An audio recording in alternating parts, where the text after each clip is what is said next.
Nova, where is Dex? Where is he? Tell me the truth right now. Keep your voice down. You are embarrassing yourself. I am embarrassing myself. You took my name. You signed my letters. You went to him and told him you were me.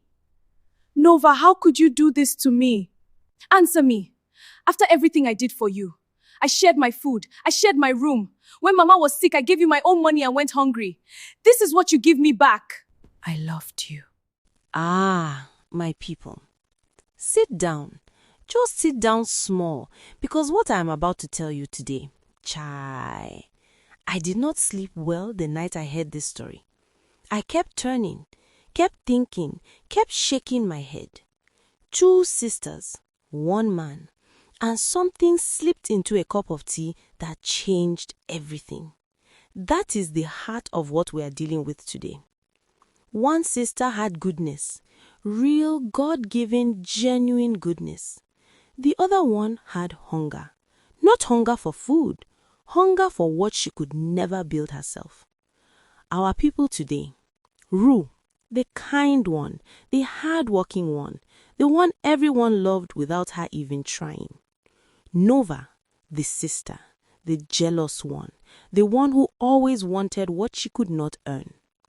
And Dex, the man who crossed an ocean looking for Rue specifically, only to find Nova standing there wearing her sister's face. Now, before we go any further, if you are new here, please subscribe to this channel and give this video a like. I tell stories that will shake your chest and open your eyes. You do not want to miss any of them. Tell a friend to tell a friend. Now, sit down, relax, and let us begin. In a small compound on the quiet edge of Abeokuta, there lived a girl the whole neighborhood knew by name. Rue was not just any girl, she was the girl. The one mothers pointed at when they wanted to show their children what hard work looked like. Women in the compound called her by name when they needed anything. Even the older ones who didn't praise anyone praised Rue. They said that girl has a good heart. That girl will go far. People would ask her neighbors, how does she do it? 2 jobs, a sick mother, and still finds time to smile at everybody.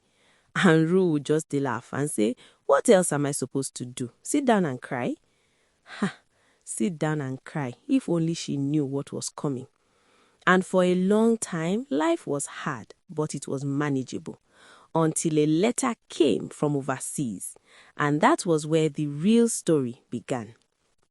Rue's full name was Rukayat, but nobody called her that. She had been Rue since she was small. She was 26 years old. She lived in a 2-room flat with her mother, Mama Bisi, her younger sister, Nova, and her own tired body. She worked at a small catering company during the day. She cooked at home at night. On weekends, she took extra work doing food supplies for naming ceremonies and small events in the neighborhood. Rue cooked the way some people prayed, with her whole self. She knew every spice by smell. She could taste a pot of stew and tell you exactly what was missing. Customers at the catering company asked for her food by name. They would call and say, is it the girl with the small voice that cooked today? Because we can tell the difference. Her catering boss, a round, warm woman named Iyasade, used to tell anyone who would listen, that Rue girl has something in her hands. I don't know what it is, but her food carries peace. Chai. Peace, yes, that is the word for Rue. Now, her sister Nova was a different story entirely. Nova was 24, pretty in the way that turned heads. She knew how to dress, how to smile, how to enter a room. But Nova had a disease. The name of the disease was comparison. She woke up every morning comparing herself to Rue. She went to bed comparing. Every good thing that happened to Rue, Nova felt it like a slap.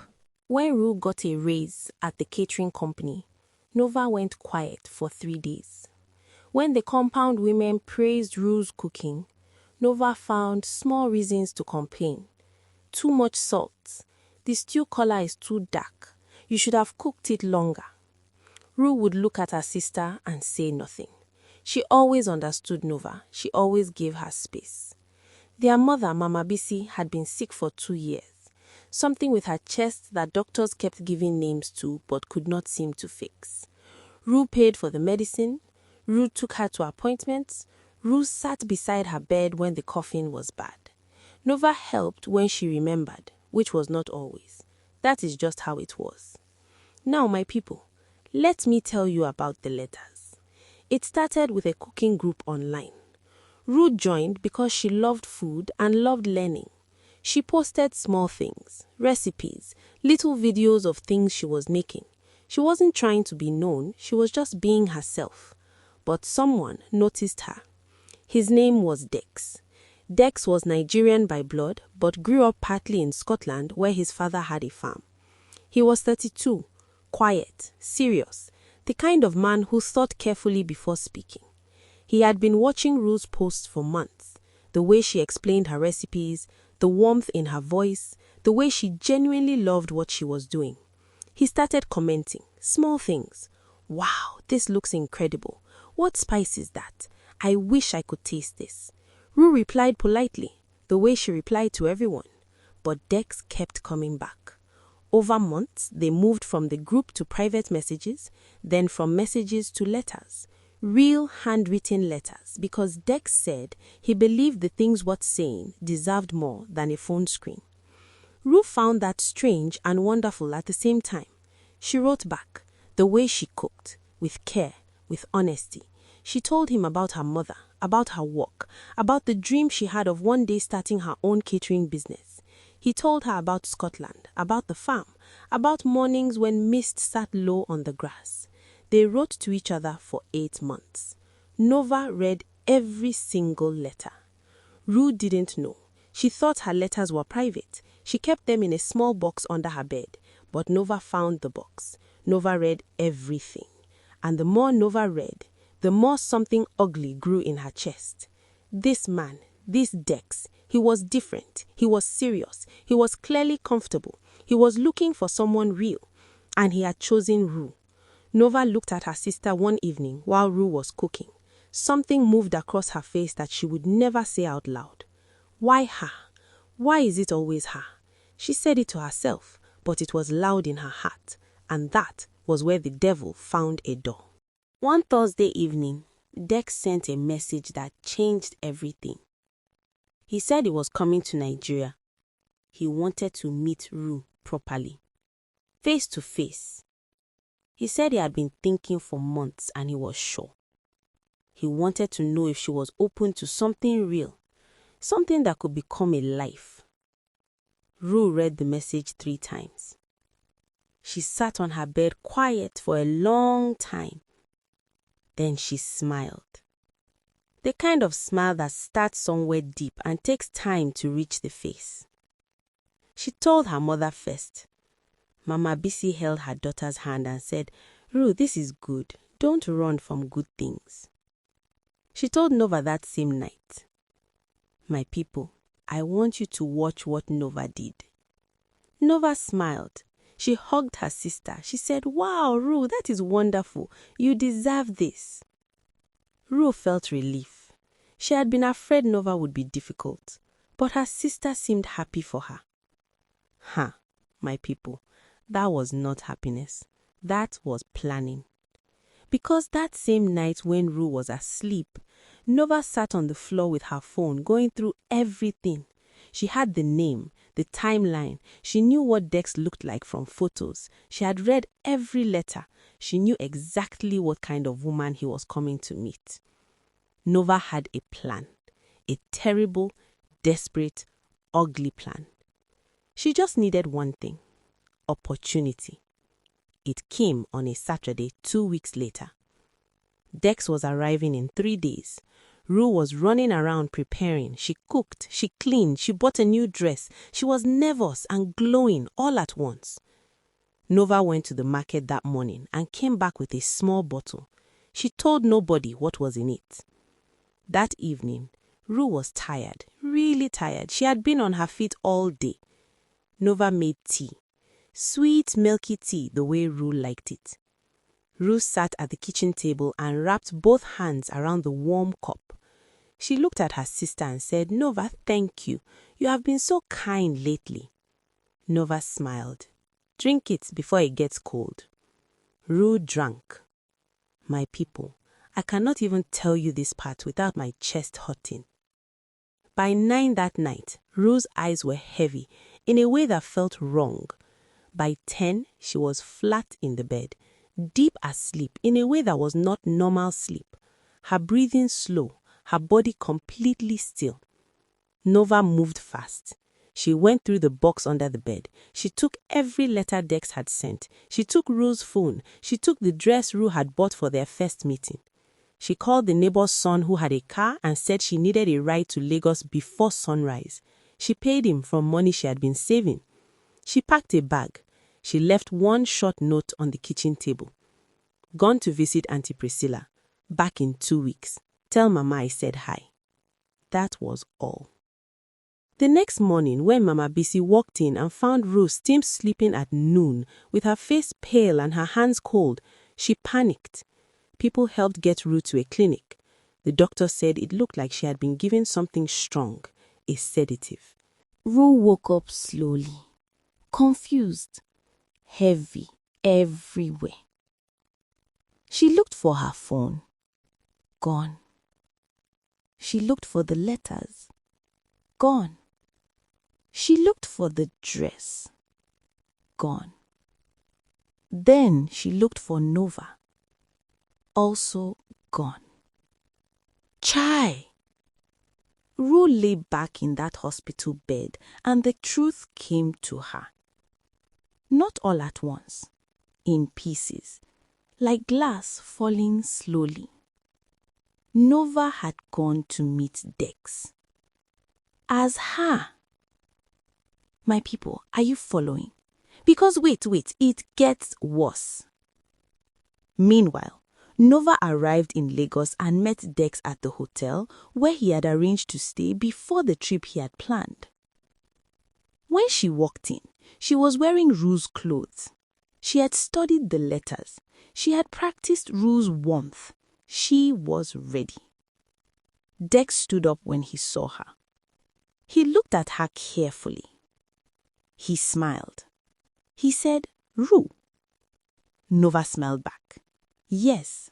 Sorry I looked tired. The journey was long. They talked over dinner. Nova stuck to things from the letters. She mentioned Mama Bisi's illness. She mentioned the catering company. She said the right words. But something about her felt different to Dex. He couldn't name it. The woman in the letters felt warmer, more curious, more steady. This woman was beautiful, but she felt tense, like someone performing instead of just being. He told himself it was nerves. They had only just met in person. He gave her time. 3 days later, they flew to Scotland. My people, now this is where things get interesting. Because Nova had spent all her time imagining Dex, the nice man, the comfortable life, Scotland. She pictured a big house, beautiful rooms, restaurant dinners, shopping, long drives. What she did not imagine was the farm.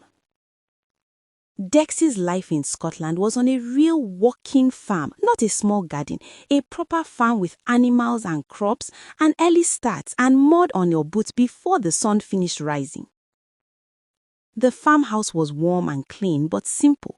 Wooden floors, plain curtains, a big kitchen with a long table, no fancy anything, just good, honest living. Rue stood at the door with her bag and looked around. She said slowly, "This is where you live?" Dex said, "Yes, this is home. Is something wrong?" Rue swallowed. Nothing is wrong. But everything was wrong, completely and totally wrong for Nova. By the second morning, Dex woke her at 5:30 to help with the animals. Rue stared at him from under the blanket. He said, "Come on, the chickens need feeding and we have to check on the sheep before the temperature drops." Chickens, sheep, temperature drops. She had no words. By the end of day 3, Nova's nails were broken, her expensive shoes had mud that would never come out, her back hurt, her legs hurt, her face hurt from the Scottish cold. She sat at dinner that evening staring at the plate. Plain grilled chicken, boiled potatoes, steamed vegetables, no pepper, no jollof, no fried anything. She said quietly, "Do you ever go to restaurants?" Dex looked up. "Sometimes, for special occasions. Why?" Nova almost said yes every single night, but she stopped herself. She said, "No, just asking." Dex watched her. He said, "In your letters, you said you loved simple meals. You said the best food doesn't show off." Nova paused. "Right, yes, I did say that." Dex put down his fork. He nodded slowly and said nothing, but his eyes were doing something different from his nod. My people, can you see what was happening? This man was quiet, but he was noticing everything, every single thing. Back in Abeokuta, Rue was on her feet. She recovered slowly. 2 days in the clinic, 2 days at home. By day 5, she was standing. Her mother sat beside her. Mama Bisi said, "Rue, what did Nova do?" Rue looked at her mother. Her eyes were dry. She had already finished crying. She was in the part that comes after crying. The still part, the thinking part. She said, "She went to him, Mama. She went as me." Mama Bisi closed her eyes. For a long moment, neither of them spoke. Then Rue said, "I have to write to him." Her mother said, "How? Nova took your phone. She has his contact." Rue thought. Then she remembered. In one letter, Dex had mentioned a cousin, Emmanuel, living in Ibadan. She had never needed to contact Emmanuel before, but she needed him now.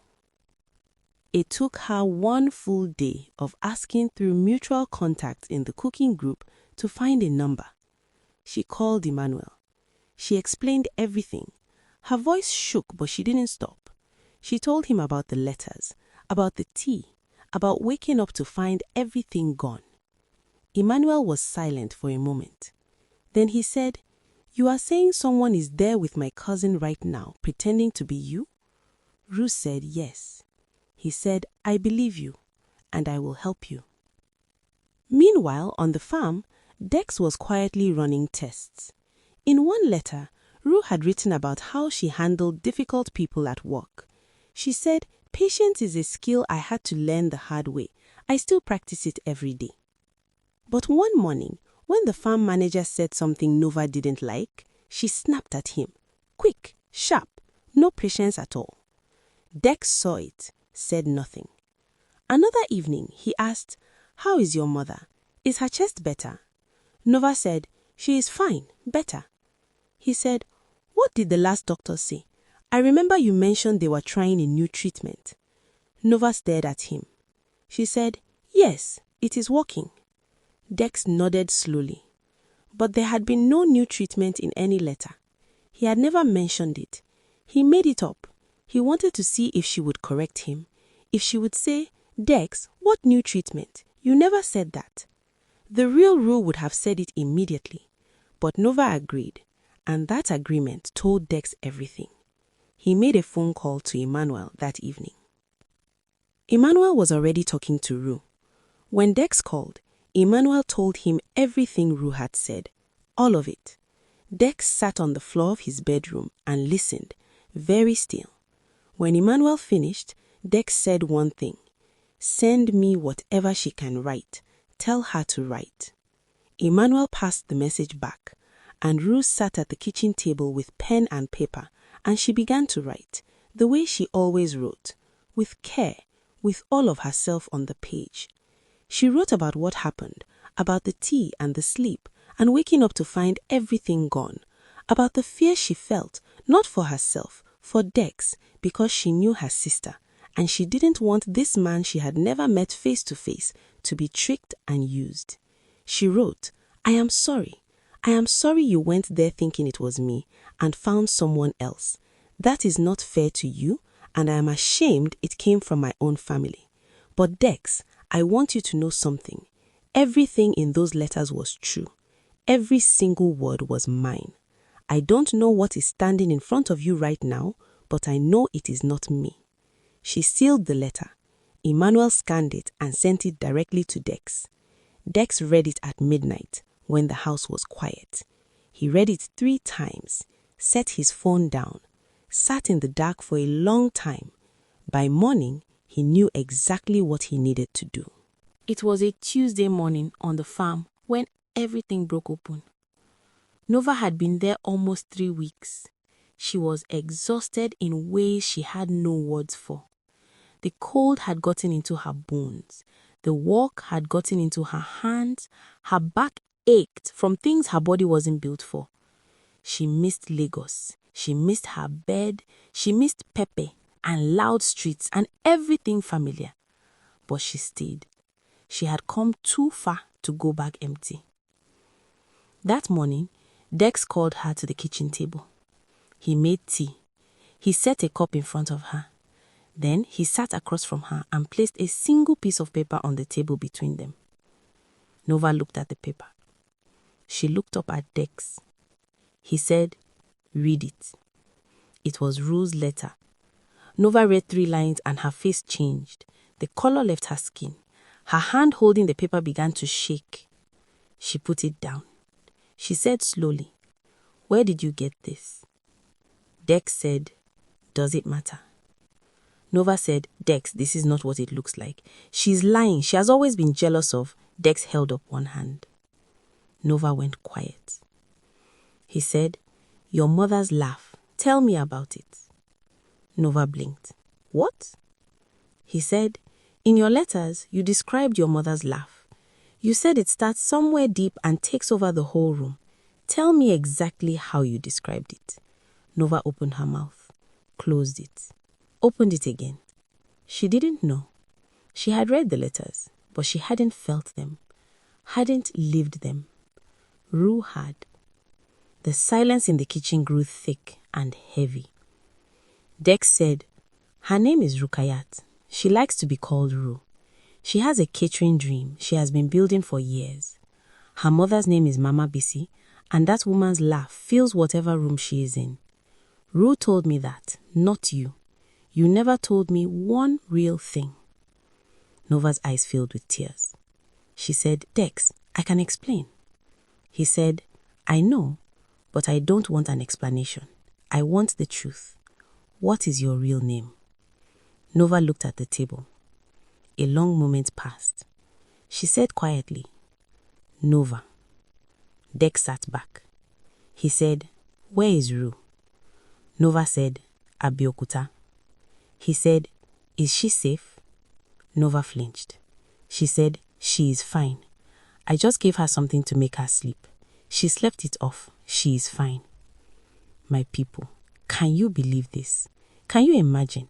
She drugged her own sister, crossed an ocean, lived 3 weeks of a life that didn't belong to her, and the best she could offer was, "She is fine." Chai. Dex stood up. He was not a man who shouted. He did not shout. He walked to the window and stood there looking at the farm. Then he said without turning, "I am booking you a flight home today. Your things will be ready by noon." Nova said, "Dex, please." He turned, and the look on his face was not anger. It was something quieter, sadder, more certain. He said, "You came here wearing your sister's character, her words, her kindness, her whole story. You tried to put it all on yourself, and look at how it fits. Character is not a dress, Nova. You cannot borrow it." Nova started to cry properly then. Big, real tears. But Dex had already picked up his phone to book the flight. That afternoon, when Emmanuel called Rue to tell her what had happened, Rue sat on the floor of her room and covered her face with both hands. Not from sadness, from relief. Her whole body breathed out something it had been holding for 3 weeks. Her mother knocked and came in. She saw her daughter on the floor and sat right down beside her, old bones and all. She said, "What happened?" Rue said, "It is over, Mama. He knows." Mama Bisi closed her eyes. She said, "Thank God." Rue leaned her head on her mother's shoulder. For a while, they just sat there on the floor of the small room in the quiet afternoon light. My people, I want you to notice one thing. Rue did not celebrate loudly. She did not shout. She did not say, "I told you so." She was just relieved, because that is who Rue was. Even when she won quietly. Nova came back to Abeokuta on a Thursday. 3 weeks earlier, she had walked out of that compound carrying a bag full of plans and hunger and her sister's borrowed name. She came back with a smaller bag and a face that had aged in ways 3 weeks should not age a person. The neighbors saw her come through the gate. They said nothing, but their eyes said everything. Nova walked to the door of the flat and stood there. She knocked. Rue opened it. The two sisters looked at each other. Neither spoke for a long moment. Then Nova said, "Rue." Her voice broke on just that one word. Rue looked at her sister, at the broken nails, at the chapped lips, at the hollow look in her eyes that Scotland's cold and mud and shame had put there. Then Rue stepped back and let her in. "My people, I know what you are thinking. You would have shut the door. I understand. I nearly said the same thing. But that was Rue." She stepped back. She let her in. They sat in the kitchen. Nova kept her head down. Rue made tea. The ordinary kind, nothing in it but tea. She set the cup in front of Nova and sat across from her. Nova stared at the steam rising from the cup. She said, "I don't know how to say sorry for what I did." Rue said nothing. Nova said, "I was so tired of always being in your shadow. Tired of people always comparing us. Always you. Always Rue. Rue's food. Rue's kindness. Rue's everything. I just wanted something that was mine. Something that chose me first." Rue said quietly, "But he didn't choose you, Nova. He chose me. And instead of being happy for me, you took it." Nova flinched. Rue said, "That is what I cannot understand. Not the jealousy. I always knew about the jealousy, but I thought you loved me more than you envied me. I thought blood would win." Nova put her face in her hands. Rue reached across the table slowly and touched her sister. She said, "I am angry. I am not pretending I'm not, but you are still my sister, so we will deal with this." She pulled her hand back. She said, "But you will never come into my life and take from me again. Not ever. If I give you something, it will be because I chose to give it, not because you took it while I was sleeping." Nova lifted her face. Her eyes were swollen. She looked young and broken and small. She said, "Rue, what do you want me to do?" Rue said, "Start by telling Mama Bisi what you did. Not my version, yours. She deserves to hear it from your own mouth." That evening, Nova sat in front of Mama Bisi and told the whole story. Everything. Her mother listened without speaking once. When Nova finished, Mama Bisi sat still for a long time. Then she said, "Nova, when God was sharing gifts, He gave you a beautiful face and a sharp mind. But jealousy is a sickness that destroys the person carrying it, not the one they are jealous of. Look where jealousy took you, all the way to Scotland to live a life that was never yours, and you came back with nothing, less than nothing." Nova cried. Mama Bisi did not touch her immediately. She let the words land first. Then she said, "But I am your mother, and I will pray for this to change you. God knows I will pray." Now, my people, let me tell you what happened next, because this is the part that made me personally clap my hands. Remember Rue's catering dream? The one she had been building slowly? The one she wrote about in all those letters? While Nova was in Scotland living a fake life, Rue had not been sitting and crying. She had been cooking. With everything that happened, with the anger and the pain and the confusion, Rue had done what she always did. She had cooked. She called Iyasade and asked for extra orders. She spoke to 2 women in the compound who needed food for an event. She reached out to a woman from her neighborhood group who ran a small hall. 3 weeks of pain had somehow become 3 weeks of foundation. By the time Nova came back, Rue had her first 3 clients booked, real ones, with dates and payment. She called the small business Rue's Table. Within 2 months, the bookings were coming. A naming ceremony here, a small wedding reception there, a corporate lunch for a company in the area. Word spread the way it always spreads about food made with genuine love. People said, that Rue girl, her food doesn't taste like food. It tastes like somebody actually cared. Ha, yes, that is exactly what it tasted like. And Dex called Rue directly 2 days after Nova's flight home.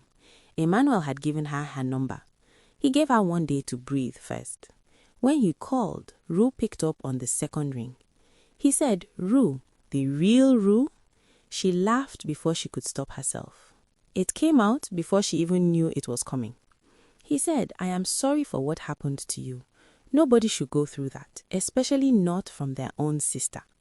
She said, "I am sorry too. You came all this way and you got..." He said, "I got to see something interesting actually. I got to watch someone try to be you and fail completely because you cannot be faked. Whatever is in you, it is genuinely yours. And I spent 3 weeks watching someone try to carry it and drop it every single day." Rue was quiet. He said, "Can I ask you something?" She said yes. He said, "Will you write to me again, the real letters, the ones that were always yours?" She said, "I don't even have an envelope in this house right now." He laughed. She laughed. And from that laugh, something began again. Something real this time, with no costume, no borrowed face, no drugs in anyone's tea. They wrote for another 4 months. He visited again. This time, Rue opened her own door. They met in Abeokuta at a small restaurant Rue had catered an event for. She suggested it herself. She wanted him to see her in her element, doing what she loved, not sitting at a fancy table, performing. He walked in and found her in the kitchen laughing with the staff. She saw him and straightened up and wiped her hand on a cloth. He said, "You look exactly like your letters." She said, "I should. They came from the same place." My people, I cannot even. Now, Nova. Nova did not vanish into shame forever. Life is not a film. She stayed home for a while. She was quiet in a way she had never been before. She helped with Mama Bisi more. She cleaned more. She stopped comparing out loud. Whether she stopped inside her heart, only God knows. But the loud jealousy went quiet. 3 months after she came back, she went to Rue with something. She said, "Rue, your catering business. I know how to keep accounts. I know how to deal with difficult clients. I can help if you want someone." Rue looked at her for a long time. She said, "Nova, I need someone I can completely trust in this business." Nova said quietly, "I know." Rue said, "I am not there yet." Nova nodded. Rue said, "But I am working on getting there. So give me a reason." It was not a yes, but it was not a no either. It was the truth, and sometimes the truth is the only ground solid enough for 2 people to start again on. Now, my people, let me sit with you here for 1 moment before I let you go. Jealousy is a thief, but it is a foolish thief because it never steals the right thing. Nova took Rue's name, her letters, her dress, her man, but she could not steal the one thing that made Dex come looking in the first place. The real thing, the character, the warmth, the way Rue's food made people feel like they mattered, the way her words on a page felt like a hand holding yours. You cannot steal those things. They live too deep. Nova went all the way to Scotland with borrowed everything, and the cold broke her. The mud broke her. The simple, honest life broke her, because a life that was never yours will never fit, no matter how hard you squeeze yourself into it. And here's the other thing. Pay attention to this one. Rue did not let the betrayal stop her. She was drugged. She was stolen from. She was hurt by her own blood, and she still stood up. She still wrote the letter. She still built the business. She still opened the door when it was time. Some people collect their wounds and use them to stay still. Rue used hers to move forward. That is the real story. Now, my people, if you enjoyed this story today, please do not forget to subscribe to this channel, like this video, and share it with somebody who needs to hear it. Drop a comment and tell us what you think. Where are you watching from? We really love to know. And tell us this, have you ever had someone close to you try to take something that was yours? How did you handle it? Talk to us in the comments. We are family here. Until next time, stay real, stay kind, and remember, your character is yours. Nobody on this earth can borrow it for long. Goodbye.